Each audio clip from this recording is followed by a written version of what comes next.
Ikiwa ni majira ya asubuhi sana, anaonekana mwanamke ambaye ukimwangalia umri wake ni kama na miaka 26 hivi. Yaani kwa kumwangalia huwezi kujua kama hata kafikisha miaka 30. Lakini mwanamke huyo ana umri wa miaka 37. Mwanamke huyo nikisema amebarikiwa jamani, kuanzia muonekano kila kitu. Nikija kwenye shepu, nyashi ndio pale tunaposema nyuma lawama. Mwanamke huyo anaonekana akiwa na haraka sana, kwa sauti ya juu anaita, "Sudi, Sudi, fungua geti. Na haraka sana leo nimechelewa." Muda huo huo inasikika sauti ya Sudi akijibu, "Kuna mzigo wako hapa Madam Kamila." Kisha Sudi anakuja mbio mbio mpaka lilipo gari la Madam Kamila. "Oh, kumbe ni huu.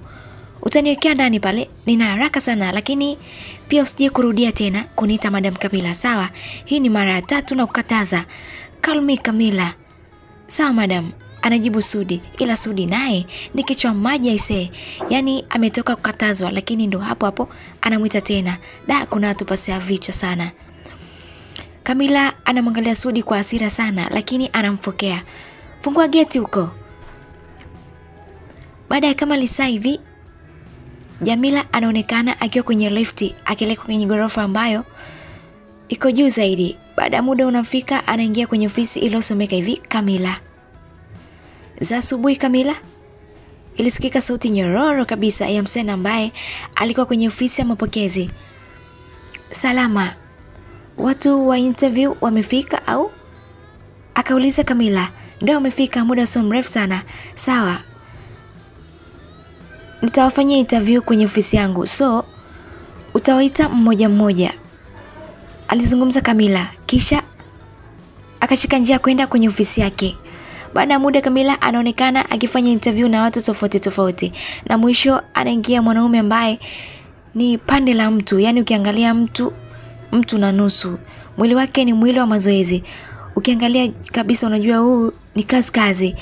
Ila mavazi yake ni huzuni. Mwanaume huyo anaonekana kuwa amevaa mavazi ya kuvutia. Tuseme kuwa amevaa mavazi ambayo yanaendana na hali ya ofisi. "Na wewe ni nani? Na unafanya nini hapa?" Kamila aliuliza na kumuuliza mwanaume huyo, akionyesha dharau ya hali ya juu. Mwanaume huyo akajichekesha na kujibu, "Naitwa Tyson. Nimekuja kufanya kazi interview." "Kazi? Uko serious kweli? Uko serious? Unataka kazi kweli? Umesemaje madam?" Tyson aliuliza, akionyesha wazi kuwa hakuwa amemwelewa Kamila alikuwa amemaanisha nini. "Yaani unakuja kuomba kazi na mavazi kama haya? Muonekano wako tu unanipa majibu kwa mimi na kunyima kazi."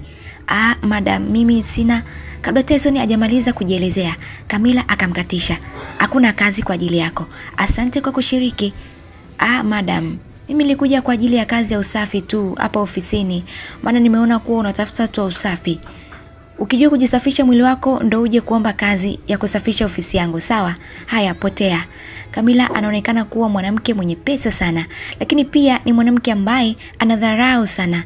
Yaani Kamila ni ule mtu ambaye mara nyingi anajiangalia yeye tu binafsi, hamwangalie mtu mwingine. Tyson wa watu kwa mwendo wa taratibu, akiwa ameishiwa nguvu kabisa. Baada ya kukosa kazi, akatoka nje ya ofisi hiyo na kuingia mtaani. Kwa upande wa Kamila akanyanyuka na kuanza kupulizia air fresh kwenye ofisi yake, akionyesha kuwa Tyson amechafua hali ya hewa alivyoingia pale ofisini. Muda huo huo simu ya Kamila inaita. Anaisogelea na kuiangalia, kisha ananungunika, "Huyu naye sijui anataka nini bwana." Anabaki kuiangalia tu, mwisho simu ikakata, na muda huo huo ikaita tena.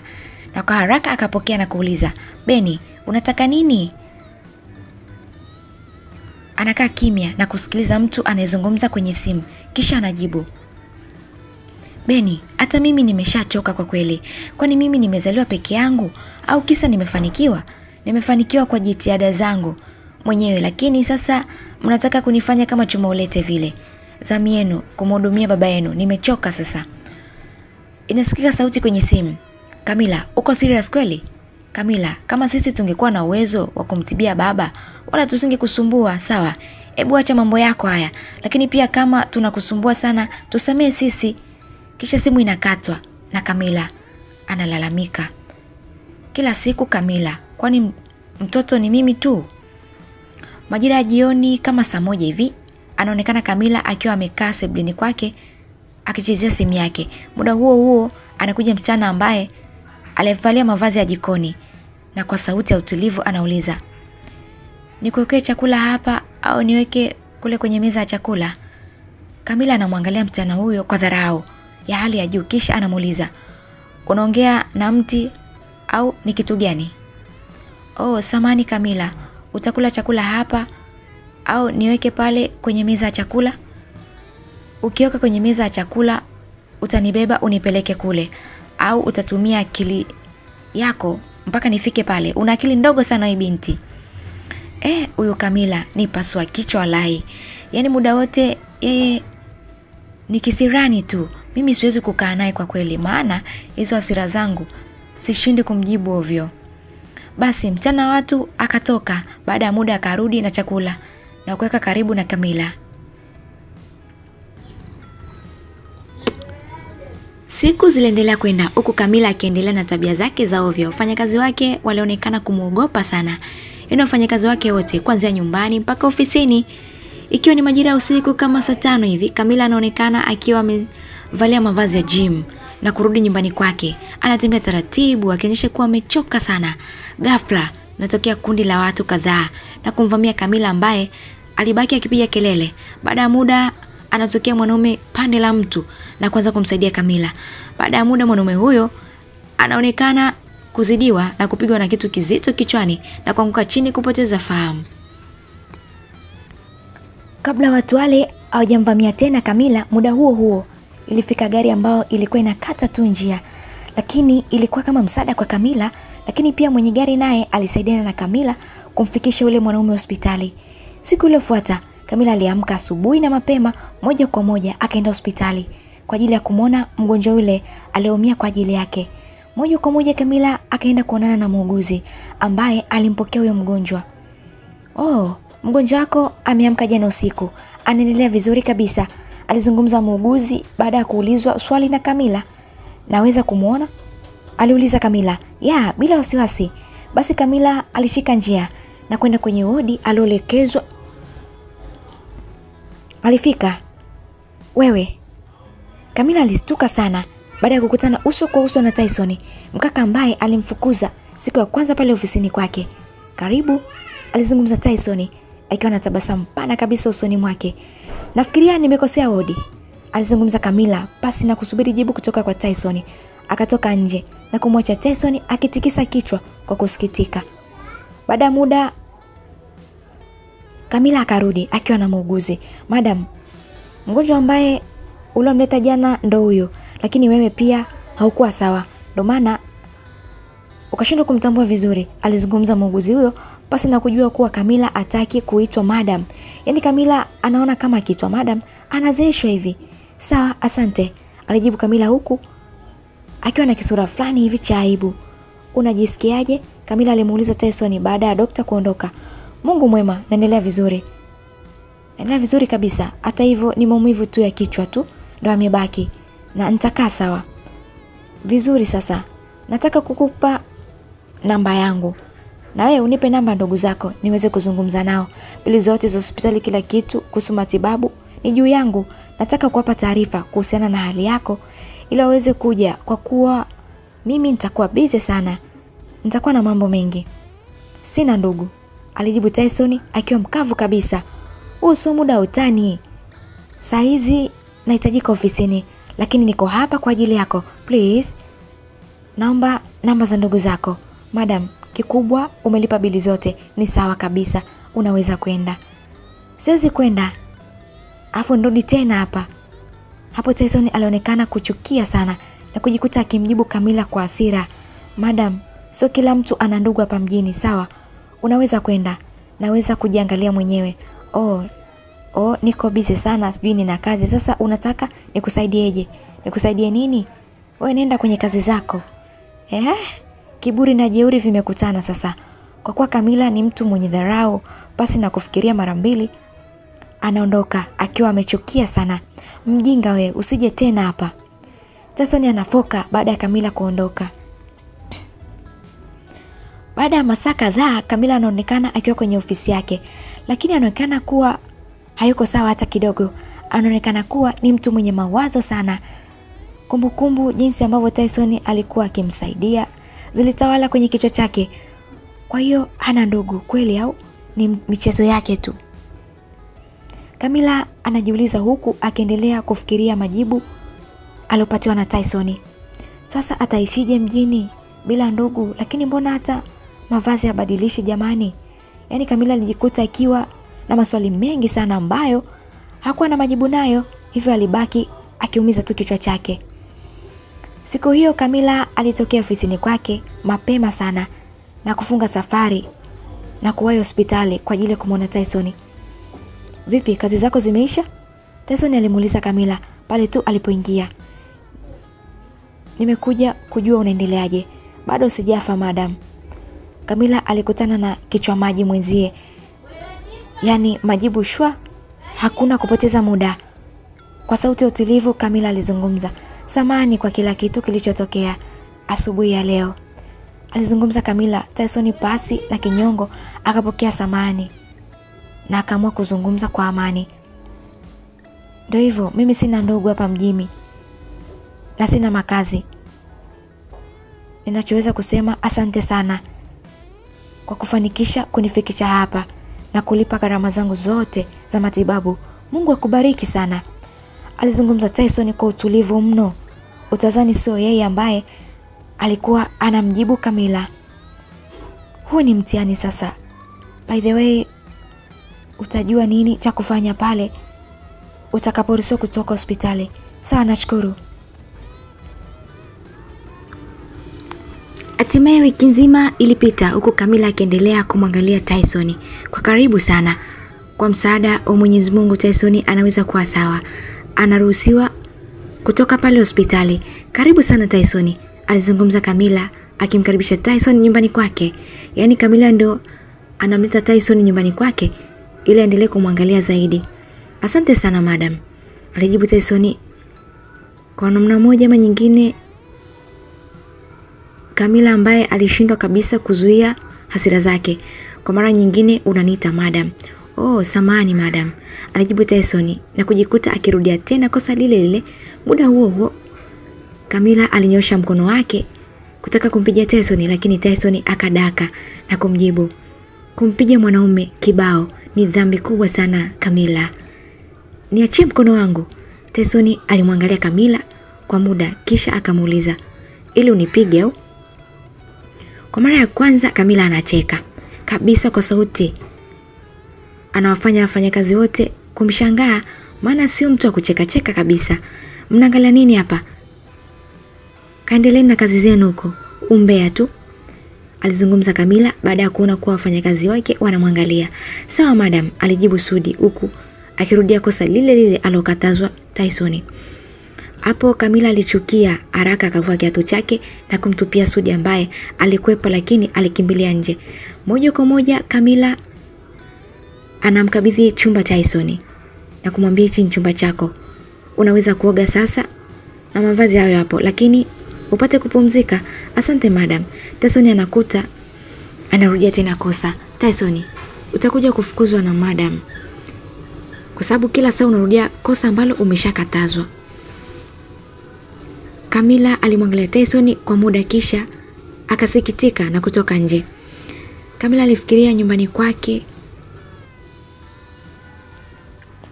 Camilla alifika chumbani kwake na kusimama mbele ya kioo kikubwa na kujiangalia. Kisha akaangua kicheko baada ya kukumbuka matukio yote yaliyotokea wakati mfupi uliopita. Wanataka kunizoea hawa, alizungumza Camilla na kuweka sura serious. Moja kwa moja akaelekea bafuni. Hatimaye mwezi mzima ulipita huku Tyson akiendelea kukaa kwa madam Camilla. Tyson alikuwa ni kijana fulani hivi, anajituma sana, anafanya kazi sana, lakini ni mtu ambaye anajua kutengeneza amani baina ya mtu na mtu. Ndani ya mwezi huo Tyson alifanikisha kumbadilisha madam Camilla kwa namna fulani hivi, ingawa bado Camilla alikuwa ni mwanamke jeuri sana, mwenye majivuno juu ya mali zake. Ikiwa ni weekend moja Jumamosi, kwenye sebule kubwa ya madam Camilla, anaonekana Camilla akiwa amekaa na Tyson. Muda huo Kila mtu alikuwa busy na mambo yake. Camila alikuwa busy na simu yake na Tyson alikuwa busy akiangalia TV. Pasi na wasiwasi mwenyewe utazani ndo amefika mazima, kumbe amepewa lift tu. Hivi Tyson, unajua kuendesha gari? Camila aliuliza. Tyson aligeuka na kumtazama Camila akajibu, kitu ninachojua mimi ni kuendesha baskeli madam. Tyson, acha mambo yako basi. Yaani unajua baskeli tu? Uko serious? Kwa nini nikutanie? Sijawahi kushika hata usukani wa gari madam. Kikapita kimya kifupi huku wawili hao wakitazamana. Mwisho Camila akauliza tena, utakuwa tayari kwenda kusoma driving? Yaani udereva au? Yaani namaanisha full course. Tyson, nahitaji kukulipia wema wako kwenye maisha yangu kuanzia siku ya kwanza kukutana hapa. Aliongea siku hiyo Camila. Akamwambia, nataka kukulipia ukasomee udriving, uwe dereva. Kabla Camila hajamaliza kauli yake, Tyson alimkumbatia kwa furaha sana. Kitendo cha Tyson kumkumbatia Camila ni kama alimpa msuko sana. Camila wa watu ambaye alibaki ameganda tu na mwili wake ulikuwa umepata ganzi. Asante sana Madam Camila. Asante sana isee. Wewe ni nuru kwenye maisha yangu. Mungu akupe maisha marefu. Alizungumza Tyson huko akiwa na furaha sana. Muda huo akaingia Sudi na kukuta hali hiyo. Sudi akabaki anashangaa tu huku asiamini ukaribu wake. Camila na Tyson, kila mtu amekuwa akimuogopa sana Camila, lakini imekuwa tofauti sana kwa Tyson ambaye kamfanya Camila awe rafiki yake. Madam, kuna mzigo wako hapa, alizungumza Sudi, na ndipo wakastuka wawili hao. Madam alinyanyuka chap na kuzungumza, Tyson, mzigo wako huo, mimi niko chumbani. Sihitaji usumbufu aina yoyote ile. Moja kwa moja Camila akaondoka. Akaonekana kutokuwa sawa. Kidogo Camila akafika chumbani kwake, akajitupia kitandani. Akajikuta akili yake ikiwaza sana. Yaani mtu anaonekana mwenye mawazo mengi na moyo wake ukiwa unaumia sana. Kwa upande wa sebeni Sudi Chaumbea akaanza, wewe umemkumbatia Madam Camila, umewezaje? Tyson alimwangalia Sudi kwa muda kisha naye akamuuliza, kwani wewe umeshindwaje? Yaani kumkumbatia Madam Camila unafikiri ni rahisi? Yaani ni kama unakumbatia mzigo wa mwiba au mzinga wa nyuki. Wewe Madam Camila ndugu yako? Sudi bwana, kwa kumkumbatia mtu ni mpaka awe ndugu yako? Acha hizo mwanangu. Kwanza nipe mzigo wangu mie. Alizungumza Tyson kisha akachukua mzigo mkubwa kabisa kwenye mikono ya Tyson. Kisha akaenda nao chumbani kwake. Baada ya siku mbili baadaye anaonekana Camila akiwa na Tyson kwenye chuo cha driving. Muda huo akimwangalia Tyson. Ukimwangalia Tyson huwezi jua kama ni yeye ambaye alikuwa mchafu sana na muda mwingi alikuwa akitoa harufu mwili mwake. Taratibu za kumwandikisha Tyson kwenye chuo hiko zilifanyika, kisha wawili wao wakapanda gari na kuanza safari ya kurudi nyumbani kwao. Mungu akubariki sana Madam Camila, alizungumza Tyson wakati huo. Yeye na Camila walikuwa kwenye gari. Kwa kipindi hiko Camila anaonekana kulizoea jina la Madam. Akaamua kuishi nalo tu maana hakuwa na namna, maana kila mtu anamuita yeye Madam. Hakikisha unafanya kile kilichokuleta hapa Tyson. Hakuna mafanikio ya haraka ambayo kama utaweka juhudi. Hakikisha kuwa kila kitu kinakuwa sawa. Hakikisha kuwa mambo yako unafanya kwa moyo wako wote. Sawa Madam. Safari ya Tyson na Camila ilisha kwenye jengo kubwa la gorofa. Yaani kwenye jengo ambalo ilikuwa ni ofisi ya Camila. Nina kikao kidogo na watu wangu, kwa hiyo utanisubiria hapa mapokezi, alizungumza Camila. Sawa Madam. Hapo Camila akatabasamu na kuelekea ofisini kwake. Kitendo cha Tyson kumuita Camila Madam Camila akajibu kwa amani na kwa tabasamu kilimshangaza sana sekretari wa Camila. Akabaki akiona kama maajabu makubwa sana. Hakuamini kabisa. Umemwita Camila Madam au masikio yangu? Tyson alimwangalia sekretari huyo akajibu, si ni Madam huyo jamani. Haya, mdomo koma, akajibu sekretari. Akabaki busy na shughuli zake. Siku ilizidi kwenda. Ukaribu wa Tyson na Camila ukaonekana kukua siku hadi siku. Yaani wawili hao wakaonekana kuzoeana kuliko kawaida.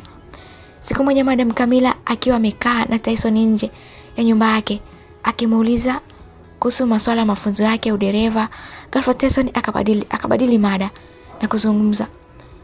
Kuna wageni jana. Achana nao watu, ni watu ambao wanataka tu kwa karibu na mimi. Mimi sitaki mazoea nao. Tyson alimwangalia Camilla kwa muda kisha akajibu. Muonekano wake unaonyesha wazi kuwa mnafahamiana sana. Hata maelezo yake yanaonyesha kuwa mnafahamiana kwa kina zaidi. Tyson, achana nao watu. Sina kaka mimi, sawa? Ni watu wasumbufu tu, niliwahi kuwasaidia hapo mwanzo. Ila sasa wanataka kuendelea kunitumia tu. Na vipi kuhusu hizi picha? Alizungumza Tyson na kutoa picha kadhaa ambazo zilikuwa kwenye bahasha hizo. Kwa hasira Camilla alizipokonya na kwa sauti ya ukali akamfokea Tyson. Haya mambo ya kuhusu, sawa? Mwanzo na mwisho leo, sawa? Ukiona kuwa unataka kuwa mpelelezi wa maisha yangu, ondoka kabisa kwenye nyumba yangu na sio uniletee drama, pumbavu mmoja wewe. Camilla alinanyuka na kuondoka kwa mwendo wa haraka sana akiwa akachukia mno. Kwani huyu ana shida gani tena jamani? Tyson alijiuliza huku akimwangalia Camilla ambaye alikuwa anaingia ndani kwake. Amani kati ya Camilla na Tyson ilivurugika kabisa, huku Tyson akionekana kuwa mtulivu sana. Lakini Camilla alikuwa ni mtu mwenye hasira ya juu zaidi. Yaani huyu ndo Camilla ninayemjua mimi sasa. Alizungumza Sudi ambaye hata ajulikani alifika saa ngapi kwenye eneo lile, kwamba ni mtu wa hasira wakati wote. Tyson alimuuliza Sudi ikiwa lengo la kumdadisi, kutaka kumjua vizuri Camilla. Yani huyu madam ni mbogo kabisa. Muda wote ana hasira, ana dharau, ana kiburi vimemtawala. Anajua simpendi hata kidogo, lakini maisha magumu ndio yananifanya niendelee kuvumilia tu. Alizungumza Sudi. Alionyesha anamaanisha na anachukizwa. Lakini Tyson alitaka kuzungumza katika kumtetea Camilla, lakini Sudi akamkatisha. Huyo mkaka alikuja jana ameshakuja hapa zaidi ya mara 70. Anisha kufukuzwa tu kama mbwa. Tyson alibaki kushangaa tu. Muda huo anakuja Camilla akiwa na mfuko mkubwa na kumtupia Tyson, na kwa hasira akamfokea. Chukua hizo takataka zako na upotee kwenye makazi yangu. Sudi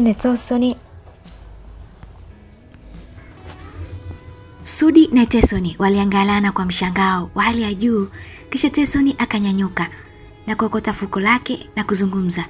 Asante sana Camilla kwa kuwa mwema kwenye kipindi chote hiki ambacho tumekuwa hapa.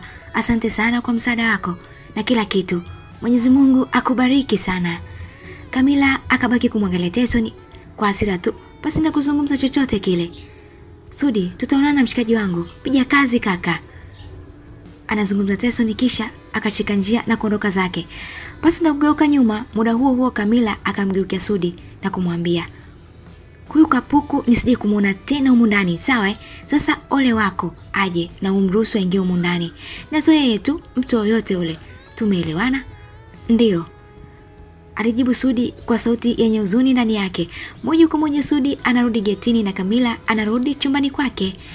Siku hiyo bwana ilisha vibaya sana kwa watu hao. Camilla anaonekana kuwa na huzuni kuliko kawaida, lakini pia kwa upande wa Tyson naye anaonekana akizunguka mtaani akiwa na mawazo ya hali ya juu. Wiki nzima ilipita tangu Tyson afukuzwe nyumbani kwa Camilla. Tyson akapata kazi kwenye gari ya taka ambayo inakwenda kusanya taka za kila kona na kila nyumba, kuhakikisha kuwa mazingira yote yanakuwa safi muda wote.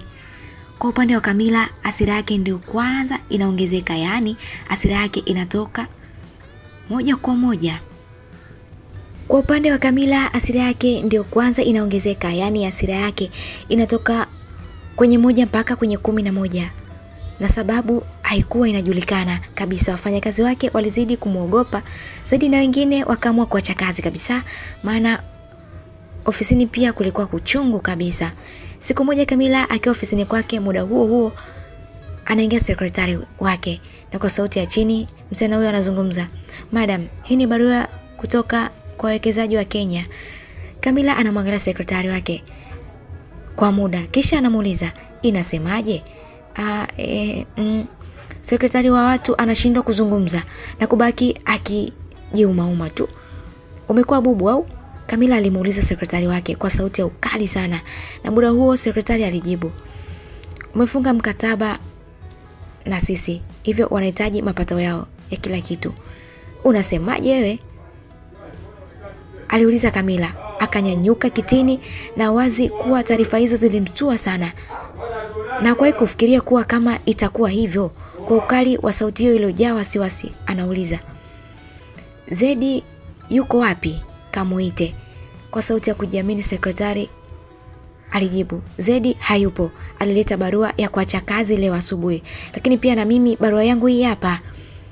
We, Kamila anajikuta akichukia sana, na kwa hasira ananyanyua mkono wake na kutaka kumchapa kibao sekretari wake, lakini msichana huyo akadaka mkono wa Kamila na kuzungumza, nimechoshwa na huu utumwa, nimechoshwa na manyanyaso yako. Sehemu ya kazi, lakini umekuwa kama unatunyanyasa, tumekuwa kama wakimbizi.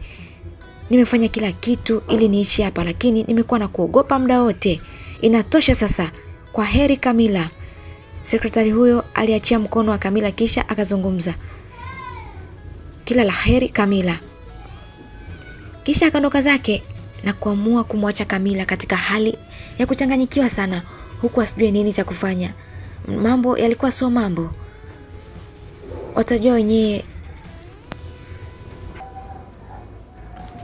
Watajua wenyewe, ofisi ni yangu, nitapambana nayo, alizungumza Kamila kwa sauti lakini pia kwa hasira sana. Kamila anashindwa kabisa kubaki ofisini kwake. Mwisho anapaki vitu vyake na kurudi nyumbani akiwa na hasira na jazba hali ya juu. Madam Sudi alimuita Kamila pale tu alipofika nyumbani. Unataka nini na wewe? Roho yangu au ni kitu gani wewe kijana? Mbona akili yako sio nzuri? Utaki hata kuniona nikiwa nimepumzika. Alifoka Kamila pasi na kujua kitu gani Sudi anamuitia ili amwambie. Oh, samani madam, alijibu Sudi kisha akashika njia na kutaka kuondoka nje. Ghafla Kamila aliuliza, Zu yuko wapi? Mwambie niletee kahawa chumbani kwangu sasa hivi. Sudi akageuka nyuma na kumjibu, nilitaka kukwambia jambo kuhusu Zu, lakini ulinikatisha. Zu ameacha kazi, ameondoka. Muda mfupi uliopita ameniambia kuwa ameacha pesa yake. Kama utaamua kumlipa basi utamtumia kwenye namba yake ya simu, na kama hauko tayari basi ni sawa. Kwa sauti ya ukali Kamila akafoka, toka mbele yangu. Kwa mwendo wa kukimbia Sudi akaondoka zake. Siku ziliendelea kwenda huku maisha ya Kamila yakizidi kuwa magumu sana. Kwa namna moja ama nyingine shughuli za ofisi zilianza kumlemea na kuona kuwa anakosa furaha kabisa. Siku moja Kamila akiwa nje ya nyumba yake anazunguka huku na huku, muda huo inafika gari ya takataka na Kamila anafanikiwa kumuona Tyson, na kwa sauti ya juu iliyojaa furaha anaita, Tyson. Tyson anabaki kumwangalia Kamila na pasi na kujibu wala kuzungumza kitu chochote kile. Aliendelea na shughuli zake, na shughuli ilimta pale kwenye ile nyumba. Tyson unajulikana hatari yani, hadi manzi za majuzi na kujua, alizungumza moja ya wafanyakazi wenzake. Acha hizo fanya kazi bro, anajibu Tyson huku akiendelea na kazi yake. Tyson, tunaweza kuzungumza? Kamila alimuuliza Tyson kwa sauti ya utulivu sana. Siwezi, nipo kazini boss Kamila, alijibu Tyson. Kwa muda huo akamaliza kazi yake na kuondoka. Kamila kabaki akishangaa tu huku asiamini ile dharau anaonyeshwa na Tyson, kijana ambaye siku kadhaa walikuwa marafiki sana. Majira saa 1 jioni anaonekana Tyson akiwa na wafanyakazi wenzie. Walikuwa wanapata malipo baada ya kazi nzima walofanya kutwa nzima. Baada kila mtu kupatiwa pesa zake, bosi alizungumza. Tyson, leo itakuwa ni mwanzo na mwisho wewe kufanya kazi na sisi. Asante kwa muda wote ambao umekuwa na sisi. Kila laheri uendako. Tyson, nashukuru. Alishukuru kisha akaondoka zake. Baada ya kama nusu saa kupita, anaonekana Tyson akiwa nje ya geti ya Madam Kamila, huku akigonga geti hilo kwa hasira sana. We nani nawe? Unagonga kama umetoka Mirembe jana, alizungumza Sudi huku akisogea getini. We nani? Sudi aliuliza akitaka kujua ni nani anayegonga geti kiasi hiko. Sudi, fungua, mie Tyson. Mwanangu, umepotea isee. Mimi siwezi kufungua, nitakata kazi ujue. Fungua tafadhali. Muda huo huo sauti ya Kamila nasikika. Nani huyo? Madam, usijali, ni Tyson lakini sijamfungulia. Alijibu Sudi kwa sauti ya wasiwasi sana. Mwache aingie. Muda huo huo Sudi anafungua geti na moja kwa moja Tyson anaingia ndani. Akiwa ni mwingi wa hasira sana na moja kwa moja anamsogelea Kamila. Na pasi na kuzungumza kitu, ananyosha mkono wake na kumchapa kibao kimoja cha shavu. Ila watu kama Sudi jamani, imagine kibao anapigwa Kamila alafu yeye anapiga yowe. Jamani, kwanza nicheke. Anapiga kelele Sudi huku akiweka mikono yake kichwani. Muda huo huo Tyson anamgeukia Sudi na kwa sauti iliyojaa hasira anamwambia, "Ukipigia tena hiyo kelele, nitaanza na wewe. Yaani nitachakaza hiyo sura yako." Sudi wa watu anachukua kidole chake cha mkono na kuweka mdomoni mwake, akimaanisha anakaa kimya. "Hivi wewe mwanamke, mbona una roho mbaya sana we? Mbona una moyo wa kishetani kuliko huyo shetani mwenyewe? Haya, umefurahi kuniharibia kazi yangu ili nikatange mtaani tena, si ndio? Nakuchukia sana Kamila." Izungumza Tyson akionyesha kuwa anajua kabisa kuwa chanzo cha yeye kufukuzwa kazi ilikuwa ni Kamila. "Nipige unavyotaka pale mpaka hasira zako zitakapoisha," azungumza Kamila kwa sauti ya kilio akionyesha kuwa ana maumivu makali sana. Madam, unataka kupiga tena? Atakuwa huyo, mkono wake mmoja tu ni mzigo tosha." Muda huo huo Tyson anamgeukia Sudi kwa hasira. Anamkimbiza. Sudi alikimbia hatua 5 mbele. "Sudi, nikikushika wewe," alizungumza Tyson huku akimnyoshia Sudi mkono. Madam, kabla hajakuwa nipe mshahara wangu kabisa. Ndugu zako akija hapa kwenye msiba hataweza kunilipa. Nilipe kabisa madam." Maneno ya Sudi yalimfanya Tyson acheke sana, maana hakutarajia kabisa kama Sudi anaweza kuzungumza hivyo. "Kwa Sudi, unajali pesa kuliko uhai wa mtu?" Ghafla Sudi akaropoka. "Wewe tangu lini umeona umuhimu wa mtu? Lini umeona umuhimu wa mtu kwenye pesa wewe?" Kamila alijikuta akiumia sana, maana hakutarajia kusikia maneno kama yale kutoka kwa mfanyakazi wake wa ndani ambaye ameishi naye muda mrefu sana. "Sudi, mimi ndio mbaya kiasi hiko?" Kamila alizungumza huku akibubujika na machozi. "Kamila, hakuna haja ya kuongea sana. Nakuuliza maswali yote haya. Unajua kabisa wewe ni mtu wa aina gani?" "Kamila, hakuna mtu anakupenda hata kidogo. Hata kidogo. Nimekuja ofisini kwako mara kadhaa na nikagundua hakuna mtu mmoja ambaye anakupenda isipokuwa mimi tu. Watu wote wanakuogopa. Kila mtu anaishi na wewe kwa wasiwasi wa hali ya juu. Inaonyesha wazi kuwa wewe ni mtu mbaya. Mtu mbaya kabisa. Kitu ambacho sio kizuri kabisa kwenye maisha ya mwanadamu." Maneno ya Tyson yalikuwa ni mazito sana kwa Kamila. Yalimfanya Kamila aliyekuwa uchungu sana. "Tyson, umenena bwana. Mbona Zuu ameondoka? Sijui nani atampikia masotojo," alizungumza Sudi akiwa amesimama mbali kidogo. Kwenye 1 na 2 ghafla tu Kamila alianguka chini kama mzigo, akapoteza fahamu. Ubinadamu ni ubinadamu tu. Japo Sudi alienda nyumbani kwa Kamila akiwa na hasira sana, lakini ghafla alijikuta anapata wasiwasi sana baada ya Kamila kuanguka. "Sudi, nisaidie kumuingiza ndani," alizungumza Tyson huku akiwa na wasiwasi sana. "Wewe umelogwa nini?" "Eti Sudi, nisaidie kumuingiza ndani." "Huo mlogo huo. Walai utakoma, na akifa hapa sijui itakuwaje. Anza kukimbia. Tafuta chochoro kukimbia. Msala huo. Sudi, nikikufuata hapo utajikuta upo Muhimbili kesho asubuhi," alizungumza Tyson na kumfanya Sudi aongeze haraka sana. Kwa pamoja wakamsaidia kumpeleka Kamila ndani. "Au tumpeleke hospitali?" aliuliza Sudi akiwa na uoga ndani yake. "Usijali. Ataamka tu, usijali." Ila mwanangu, lile kofi ulomzabua pale limemfanya azimie kabisa, ubongo umesheki huko ndani itakuwa, alizungumza Sudi huku akirudi nyuma akimwogopa Tyson kwamba anaweza akampiga. "Sudi, endelea na shughuli zako," alizungumza Tyson huku akikaa vizuri kwenye kochi. Hatimaye siku nyingine ilishika nafasi. Sauti za ndege wa anga zilikuwa zinasikika. Ilikuwa siku mpya kabisa. Wakwanza kuamka siku alikuwa ni Kamila. Kamila aliamka, alistuka, akiwa amelala kwenye kifua cha Tyson na mwili wao ulikuwa wameegemeana sebleni. Pembeni alikuwa maji ya baridi kiasi, lakini kitambaa kinaonyesha wazi kuwa Tyson alikuwa anafanya kazi nzito sana kuhakikisha kuwa Camilla anakuwa salama.